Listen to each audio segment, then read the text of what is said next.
Hello. We are here. I'm here with my friend Victor. We are at the Biohacking Congress here in Las Vegas, and we're going to spend a little time today talking about the amazing aspects of water. And I want to invite everyone who is listening to this also to come to the Biohacking Congress that's upcoming there's one in Boston and one in Miami, and we will be there. We will be there with bells on to Absolutely. spend some time. So I want to welcome Victor to Thank both you. the Biohacking Congress, of course, and the Wellpower Podcast. We're Appreciate here it. live Thank in the you. flesh. And It's nice to be yeah. actually interfacing live. It is. Finally, it's instead of happening Zoom. again. Exactly. In Vegas, it's a lot of interfacing live. Yes, it's very busy again. So I want to share with the listeners a bit of your origin story, really what got you interested in in water in general, in the health aspects, and the way that you're working with deuterium-depleted water, which we're going to go into a little bit more deeply today as well. I think my origin story is not too different than a typical origin story of somebody that was sick and didn't trust the medical establishment, to figure out what the path forward is for them. So I took that into my own hands, you know, and I'm a bit precocious, so I like to study and read and research and ask and formulate and invent, and so I think that I remember when I was a kid, I got mercury fillings put in, okay, and that completely destroyed my health. And that got me on the on the road to recovery, I guess, or the road where you learn from your suffering, or the suffering makes you a better person, which it does. It's a gift. And I clearly remember that the week I got my mercury fillings in, I think I was 11 years old. I was just studying guitar. I was studying classical guitar. And as soon as the fillings came in, I lost the ability to even make a chord. Wow. And then I think it was 20 plus years later, when I finally got all the mercury out of my brain, I was able to pick it back up and start where I left off. Wow. That's unreal, huh? Yeah. It's like just, Yeah, and then also being so sensitive at such a young age, in the sense that you were like, oh, this is connected to that, really connecting those dots. I didn't know that at the time. Oh, okay. I said, oh, I can't do this anymore. Mom, I don't want to go to lessons anymore. It's too hard. But then I realized where it come from, what happened later. As you start looking back, you go, I like to find out, like, if something's wrong with me, I want to get to the root of it. Like, I want to know what happened, right? Because if you don't have that answer, then how do you know how to fix it or address it properly? You know, how do I address you if I don't know who you are? Or I don't. So that, I think that's an important distinction that people should have, is to, if they're seeking healing, find out what made you, what took you off of balance in the first place. Yeah. What took you out of Yeah, homeostasis? like digging deeper and having Digging some deeper. autonomy. It's nice to, like, I think more and more we're seeing this. I don't know if you see this as well in your circles, but people are taking, especially after everything we've gone through in the world, taking their health into their own hands, right? Researching, being curious a bit more. But do it in a smart way. Yeah. Because you can so screw up. Yeah. You can make yourself, you can Oh, do like real, the rabbit hole of WebMD or something. You can do real damage to yourself. Yeah. A little knowledge is a dangerous thing, right? So be cautious in everything. Yeah, yeah. And but more than anything, formulate the right question. Yeah. So the first question should always be why. How did this happen? What's the reason? So once you have the reason, once you have that a little bit of insight, then then you could know the road forward. Yeah. Yeah. Yeah. So take me from this place of you being 11 and then sort of saying, okay, something's falling off here, and then into the rest of sort of the rest of your health journey. I and what noticed that when I question you was formulated. right, my first question was, why is everybody healthy and why am I sick? Why can my friends, party all night, drink, eat anything, and for me, I'm like so sensitive, and I couldn't, and I'm like, why do I not have parity with my peer group? That was my first question. And it took a while to get that question answered, but it may take years, but the answer eventually comes, and in my case it was complex. You got metal poisoning, you got vaccine injured, you got malnourished. I mean, there were many factors that lead up to this. Genetics, it's a soup, it's a living soup of things that you're influenced by, or that determine your early life. Your genetics is a big one. Mm-hmm. And then at some point, I asked myself, how do I get better? So then you go to the doctor, you go to the dentist, you go to the shaman, and everyone's got a different answer and a different idea and a different treatment, and this is where analytical thinking, critical thinking steps in. Yeah. And you go, okay, how do I navigate this? So when I was 21, it took to 21 for me to realize that you are what you eat, that your food, that the diet actually matters, and that was the first piece. So when that first piece came, at that time my knowledge was limited to certain things, and I got very interested in living foods. Raw foods, living foods, or what I like to call biogenic diet, enzymatically rich, not overly processed and canned, all that stuff, natural. I went back to nature. I observed nature, and I said, okay, I'm all in. And from there, I actually started one of the first raw food restaurants in the country, and in 1995.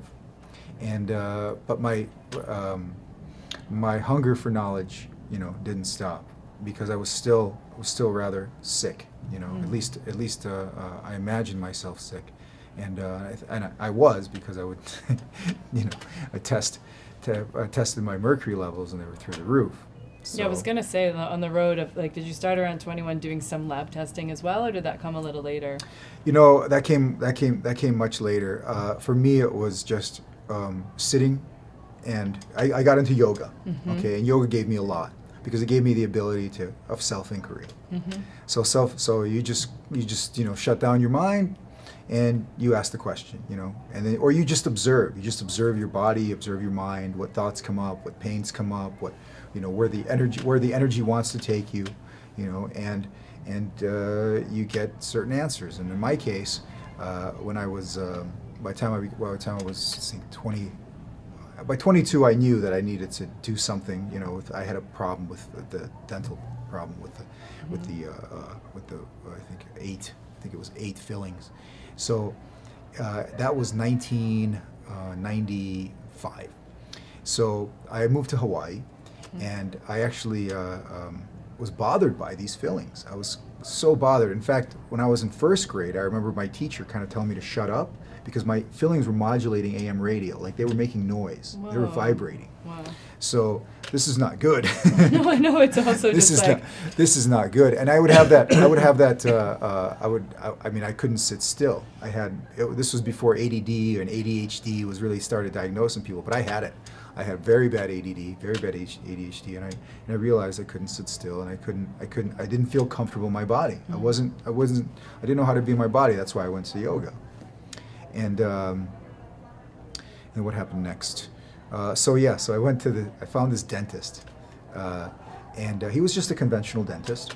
Because in the 90s, it was still a little bit before the time of biological dentistry and all these things that we see more and more prevalent now. That's right. It was way before. And so I found this dentist, seemed like a conventional dentist, and I said, listen, I believe these mercury fillings are bad. He wasn't the first dentist I went to, and everybody said, "Are you crazy? He's just a kid out of here." And I actually studied. Because it was common practice. Right? I actually Everybody had mercury fillings back then. Later, I actually studied with Hal Huggins, if you know who that is. He's the father of biological dentistry. Oh, amazing. He's the very first biological dentist. Cool. It's all based on his work, most of it. Hal Huggins. He's passed on now. But anyway, at that time, I found this dentist, and I said, I want to get these removed. And he goes, I know what you mean, and I'm going to do it for you. I'm going to do it for you for almost nothing. It was like $30 a filling. Wow. I go, why? How come? Tell me. Because you don't look like, you look like a normal dentist. He goes, I'll tell you a story. He says, I look pretty normal, I dress normal, and I have a practice. Actually, my nurses make fun of me for thinking mercury is bad, or his dental assistants. And he said, but I'll tell you a story. He says, I have a spiritual guru, an Indian gentleman, and I was so excited because he had come to where I was. He had come to my city. and I wanted to go meet him. And I walked in the hall. This is the dentist talking. And the closer I got to him, my teeth started vibrating because he had mercury fillings himself at the time. And he said as he got within like 10, 15 feet of him, he couldn't get any closer because the pain was unbearable. The fillings were just vibrating. He was going toward his spiritual master. He's like, "What is this?" And then he said, "This is bad," and he had his own mercury fillings removed. So when I came to see him, he goes, "I know what you mean, and I'm going to do it for you." But just because having them removed is not enough. I mean, that's the first step. But then you have to get it out of your body, and that was another I'd say 10 to 15 year What journey. did they put in back then instead of mercury? What did they replace it with? Originally, back in the day, Yeah. gold. Gold. Gold is the original. Nice. Gold's the original filling. It's Okay. completely compatible with the human body. Yeah. In fact, gold is such an interesting substance that the body does not reject it at all. Everything else it rejects. But it creates inflammation to it. Like let's say if you poke yourself with a gold wire, the body will be like, "Oh, it's just gold. It's just Cool. it'll pretend it'll accept it as part of the body as long as it's pure, Yeah, right? yeah. But everything else, it's like It's metals, metals. It's like get this out, Yeah. right? So, So you gold get the gold is very fillings out. special. You I got the have gold fillings out. put in. I didn't have gold put in. No, Oh, I you had didn't. no, not I wish. I had a composite, just a composite. Cool. And later when I studied with Hal Huggins, I found that you could actually test for the right composite as well. The more That's more awesome. biocompatible composite, Yeah. which at that time, I didn't I'll know. put I a link didn't- in the show notes to I some of didn't his know work about- too, just so people who are curious about biological. They should, because there's dentistry. I talk to a lot of biological dentists I talk to, or people that claim to be biological dentists, because there's also holistic dentistry. He started specifically biological dentistry. So if you're a biological dentist and you never heard the word Hal Huggins, you never heard the name Hal Huggins, you're not a biological Yeah, dentist. totally. Because he started it. Totally. You may be a holistic dentist, maybe you practice holistically, but he actually figured some things out and passed And also that on. there's a little moral in your story, which I think is really beautiful, which is like continuing to look at practitioners or doctors or dentists, whoever it might be, someone who's like-minded or someone who's actually like willing to at least like actively listen to you and say, "Oh, I've been through something similar," so that you're like, "Okay, this is my person," right? It's Yeah. like, there's a lot of crayons in the box. You need to find the one that's aligned with you. Yeah, and exactly. your vision. Exactly. Because if you find a doctor that's not aligning with you, that's like the most intimate relationship in a way that you have is with the doctor, because you're giving your responsibility for your health to them, Yeah. or at least for your Some medical, of it, yeah. some of it, or your medical care, or at Yeah. least something it's an intervention that is Totally. invasive. Yeah. Usually in allopathy, Yeah. because the definition of allopathic medicine is to induce injury to stimulate healing. Yeah. So they're true to their code. Yeah, totally. Yeah. But So you yeah. find this dentist, he takes out your fillings, and then do you immediately feel better? And you're like, "Oh, I'm glad to be rid of these emotionally, spiritually, but also physically." Do you feel better? I felt much better, but the mercury wasn't gone. Right. Because it stays in your felt- body, because it's in your mouth and therefore in your bloodstream. And It's in your organs. Yeah. It's in your brain. The brain is where it concentrated Yeah. for me. So I felt like early on I got my wings clipped. Yeah. And Yeah. so many of us. This happens to so many, so many people in the world that before they even get started, before they even mature into full development, their wings are clipped, whether it's through mercury fillings or glyphosate or vaccination or something is limiting your fullest potential. Yeah. So now you have to work around. Now you got to get smarter. Yeah. You Yeah. got to figure out what the workaround is, so you can how actually did you reach test at that point, or what was your process of getting the mercury out of your brain, out of your body? Eventually, yes, I tested. Eventually, I tested, hair, blood, urine, and it's high, very, very high. And I did what everybody else did, with a few exceptions. You have your chelative substances. I did a lot of saunas, and then I also got really interested in gold chemistry, and monatomic gold, what they call ormus, and I learned how to make it. It's a 10-year process to figure out with some very skilled people that are much smarter than me, figured out how to do this, because gold amalgamates mercury. So if you have gold and mercury together, you'll actually see the gold moving toward the mercury. Like physically, it'll start Wow. moving toward it. So they want to get together. So the gold supplement that I had made for myself was the one that I used to finally get it out of my brain. But it took a good 10 years. Yeah. Over Such time. a process. Such a process. Yeah. And then all of But this. I knew when it was gone. When it was gone, I knew it. Like that, you asked me about that? Yeah. Yeah, you were that saying final that moment, you're I like, did "Oh," know it. And it's gone. It's gone, yes, Yeah, yes. yeah. And then I picked up the guitar again. You started serenading the world. Well, myself first. Amazing. So let's. But the point is there's these neural pathways that get blocked, they get erased. You know, if you look at what mercury does, and I didn't expect to have a podcast on mercury, but I'm happy we're talking about this. What it does is it erodes the neurons. There's the protective neural sheath, the myelin. Okay, so it's like pouring bleach on it. If you ever seen this video where, like, you know, when you put bleach on bacteria, it just goes, just gone. It's just like that. So your entire neural networks become erased. And it's like it has to be rebuilt again. Completely has to be rebuilt, and that's when you understand that adult neurogenesis is possible, completely possible. You can completely rewire all those neural networks. It takes time, but it does happen. It's like like nerves. They grow very slow. Yeah. Like I cut a nerve in half and had to have it surgically reattached.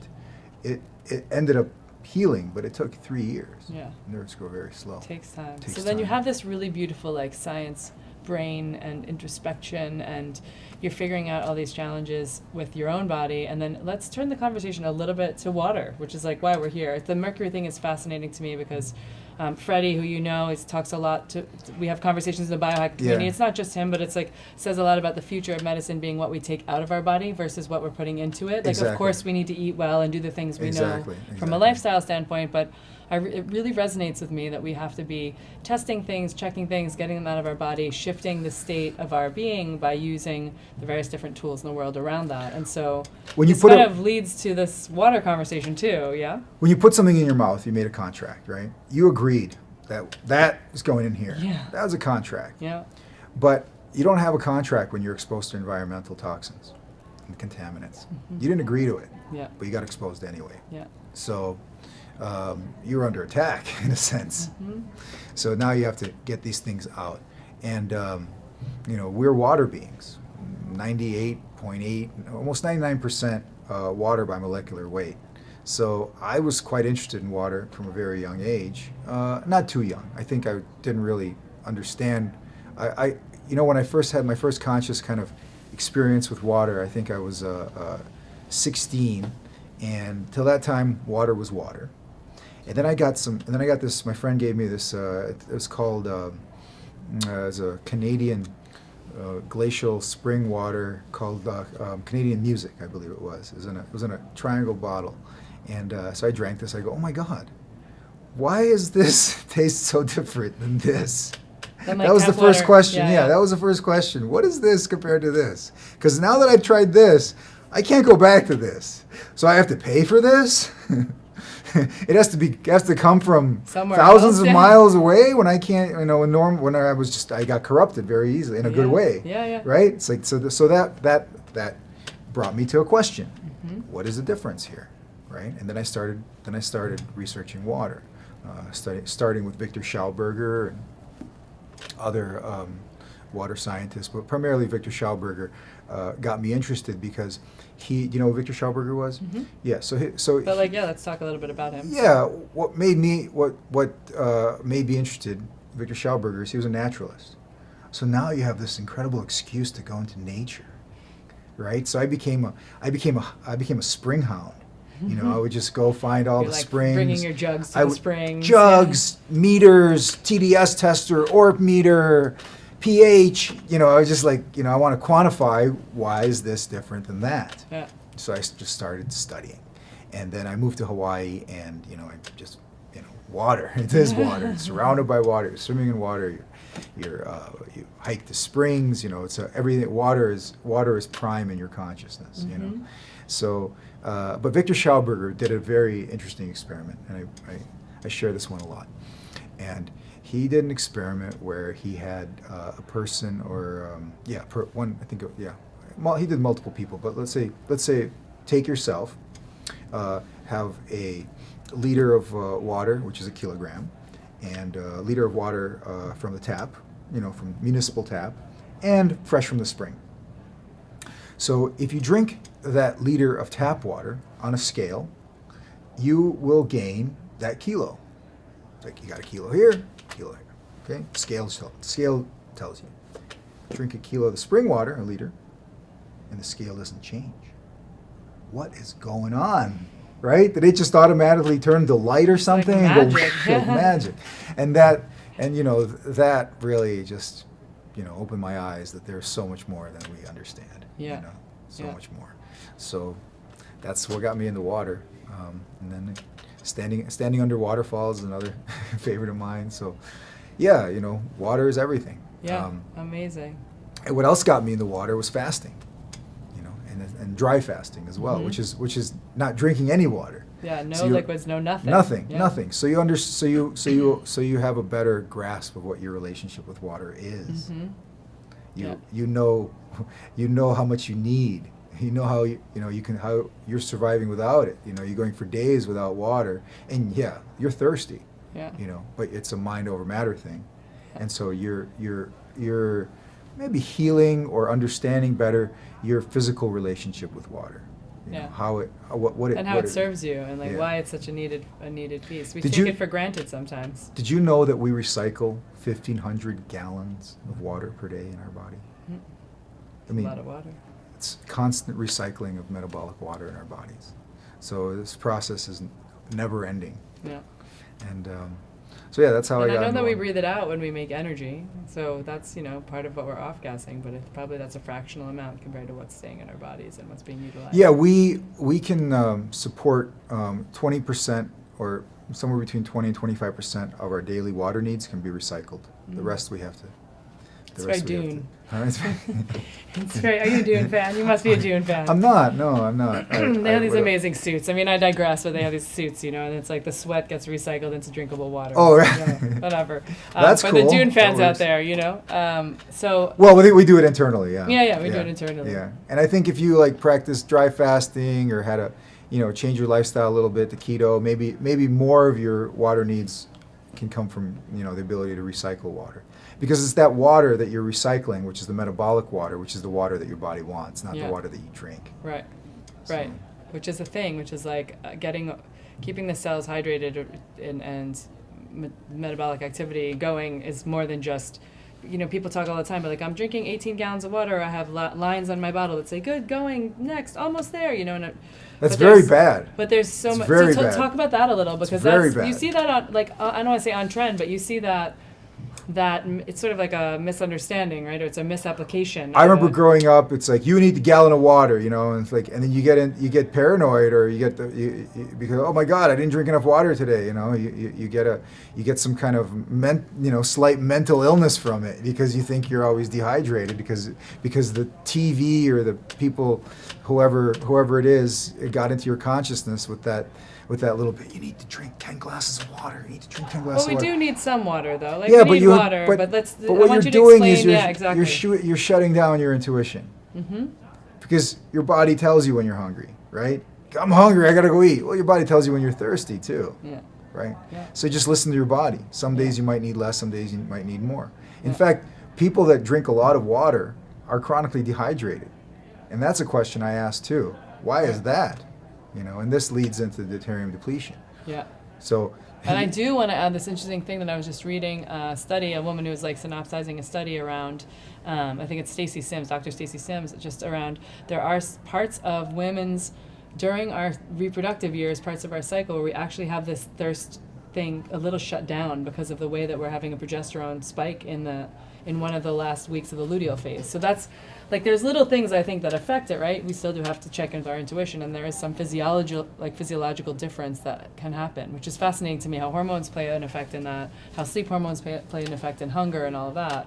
But Right. we have left a lot of intuition off the table for a number of years. completely, right? because somebody says you don't need it anymore. We figured it out. Do this. Do this, yeah. Follow my protocol. But nobody's completely, we're all similar, but we're not identical. Yeah.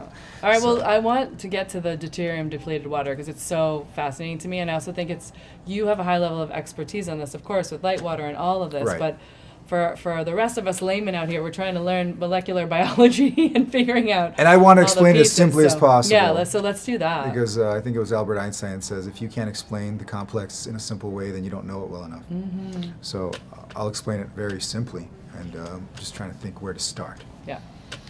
Usually I start at the beginning, but we don't have time, meaning the beginning of time, and the beginning of space, and the beginning of the universe. I usually start with that, but we can fast forward a little bit. All water on the planet is not H2O, okay? At least that far we can agree that everybody knows what H2O is, right? Mm-hmm. And the H stands for hydrogen, 2 of them, and the O stands for oxygen. And in a water molecule, you have 2 hydrogens and 1 oxygen. And so we look at a glass of water, we think it's H2O, but it's not. There's many configurations of water based on the isotopes. So an isotope is a version of an element, denoted by a number of neutrons. So in hydrogen, which is the first element created in the universe, it's so simple, and it's still 75% of the universe. And when I say simple, I mean it has a proton and an electron. Every other element after hydrogen has a neutron, and multiple, which makes them heavier, right? More dense. Mm-hmm. So hydrogen is something that's used by the body, the protons from hydrogen, to make ATP, which is the currency of our biology. And in fact, we use hydrogen for rocket ships, and the sun burns hydrogen, you know, so everything is in this universe is kind of driven by hydrogen. And in 1931, they discovered that not all hydrogen is the same, that there's a hydrogen that is heavier than regular hydrogen. So they called normal hydrogen protium, which has a proton and electron, and they called the hydrogen that had a neutron deuterium. And this deuterium, because it has a neutron, whereas a normal hydrogen does not, makes it twice the mass. Very significant, because it's the only element in the periodic table where the isotope has twice the mass. And there's not much of this deuterium, 0.0125% of all hydrogen is deuterium. Doesn't seem like very much. But it also binds with water. So instead of H2O, you get HDO. In fact, 1 out of every 60, I think 3,300 water molecules, 155 parts per million in the ocean, 150 is the average parts per million in potable water and drinking water, is deuterium. So, and that's HDO, okay? So this deuterium is hiding in the water.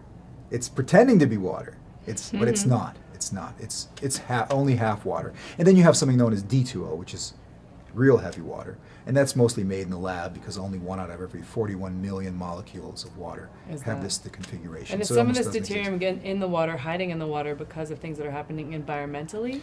This is the reason I like to start at the very beginning is because it comes from the very beginning. Because this deuterium has been primarily constant in the universe from the beginning of time. Yeah. Basically, it got stuck. It was supposed to transition to helium. Universe cooled too quickly, and this deuterium got stuck between protium and helium, and it's been here ever since. So, and it's been the amount of deuterium on this planet has been going up. That's the problem. So our water contains our drinking water contains roughly, on average, 150 parts per million of this deuterium. Doesn't seem like much. If you were to translate that into a glass of water, it would be 3 drops. Now, if you were to have water that didn't have any deuterium in it, versus water that had 150 ppm, which is regular tap water, or Las Vegas or Los Angeles tap water, some places are lower, you would find on the scale that you have a difference of 300 milligrams. So light water is light. It is lighter. Oh, so it that is makes lighter. sense. Now I understand the naming. Yeah, Right. it is lighter, physically lighter. Mm-hmm.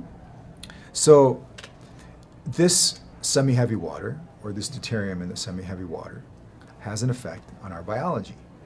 A terrible effect, actually, because hydrogen is the pro-life element and deuterium is the anti-life element. Why?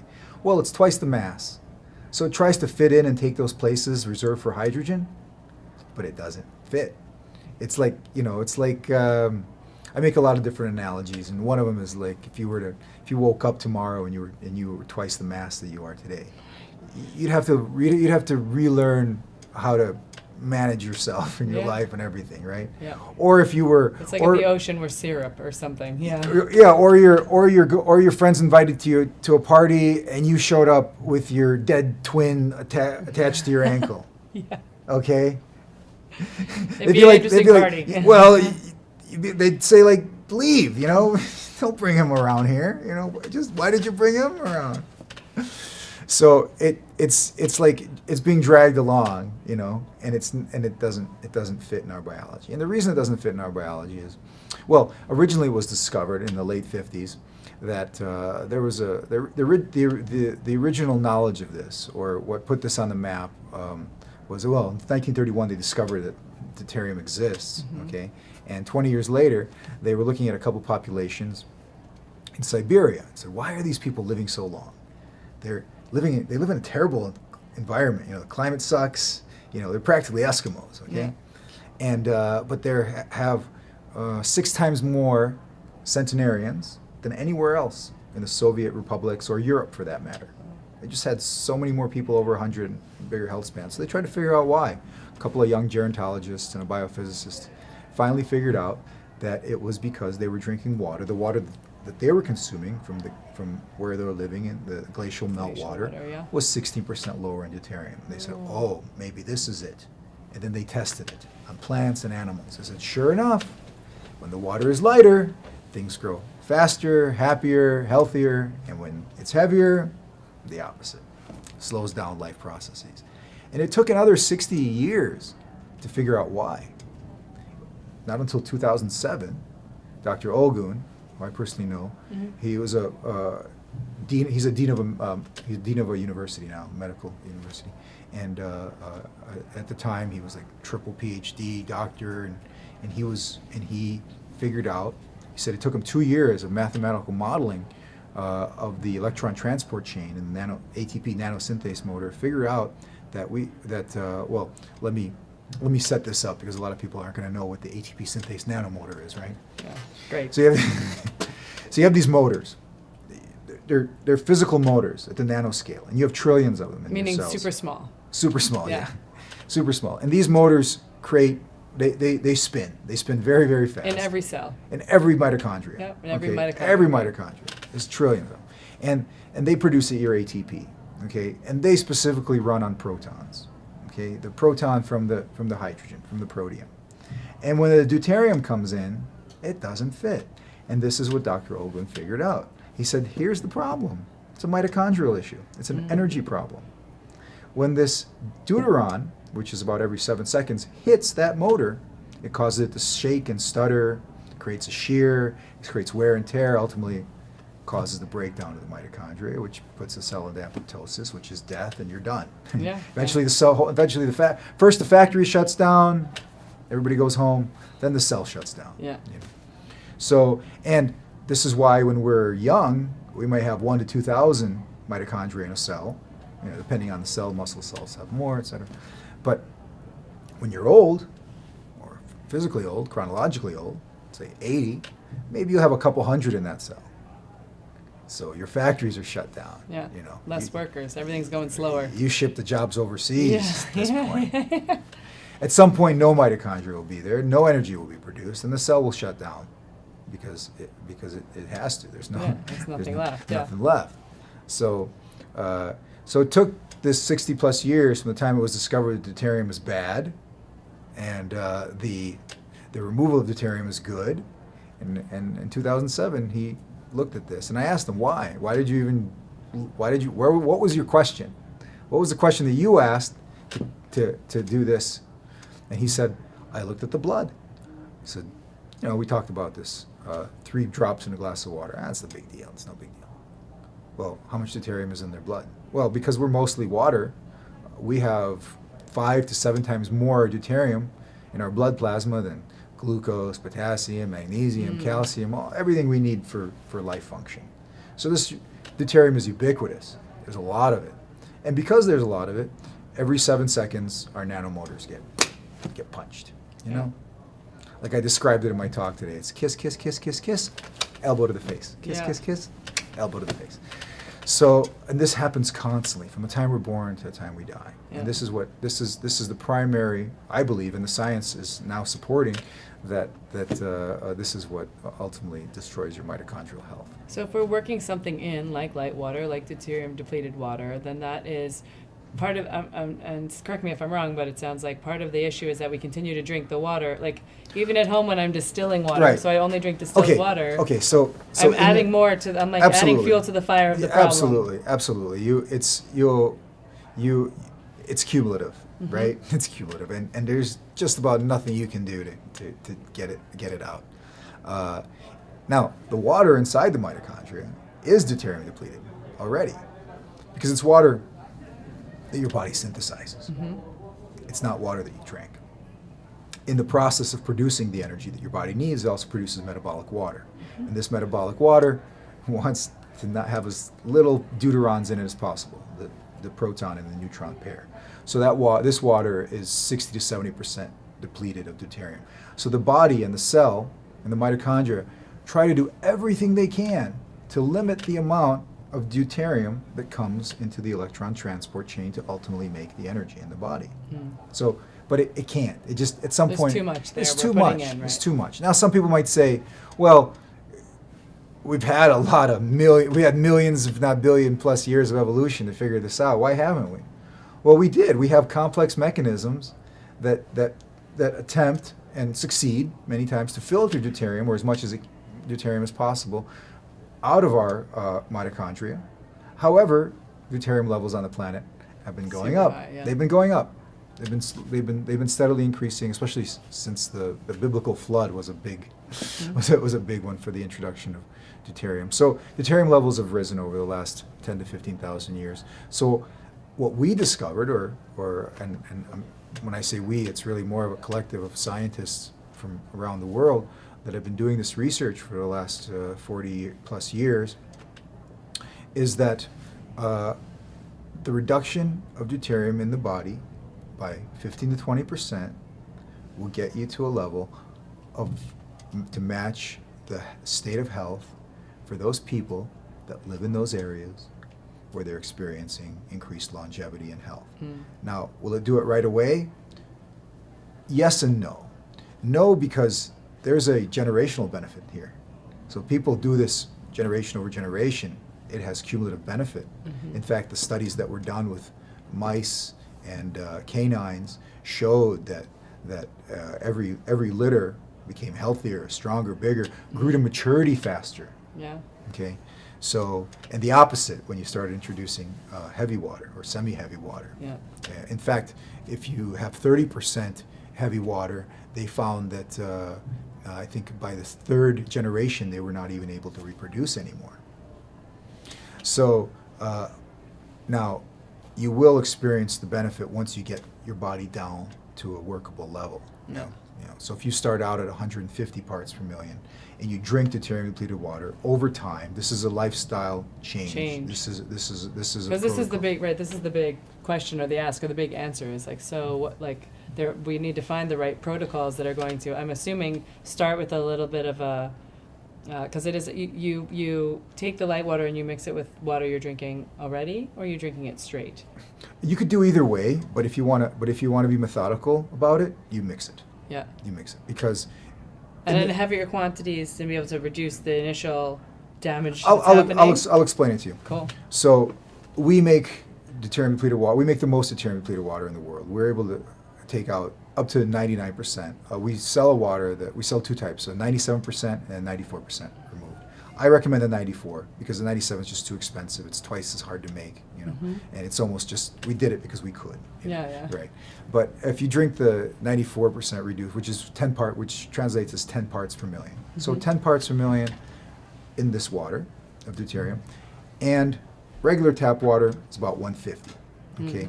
So if you mix this water, which is 10 ppm, with that 150, 1-to-1, you'll get 80.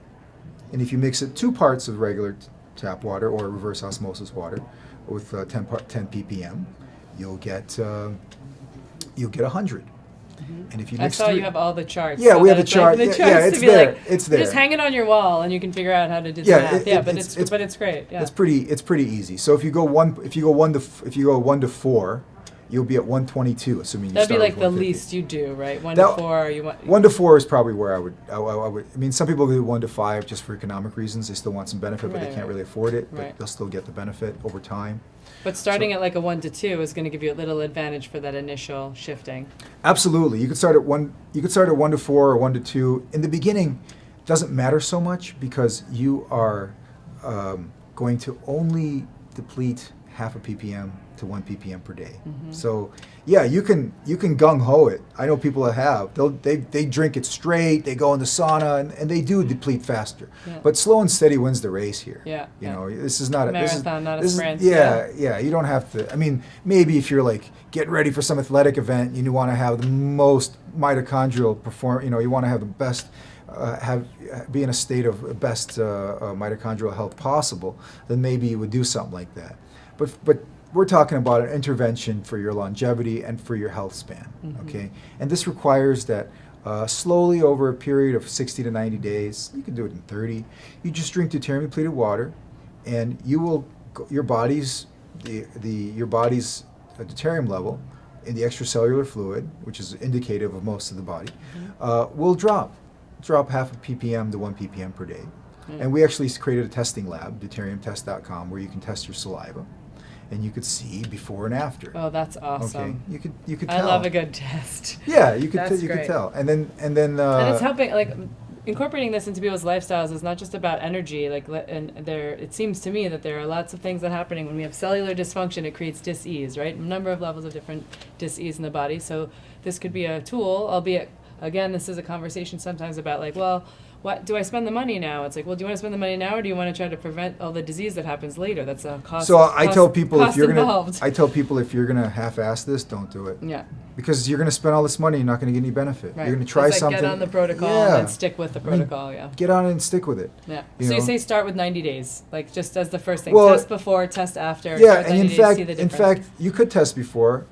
You might not need to unless you're interested, because you can pretty much tell what your deuterium level is. Yeah. Unless you want to get really clinical about it, because Yeah. you can. You Yeah. can do a breath vapor test as well. Yeah. You can do a saliva test. Breath vapor is indicative of the mitochondrial water.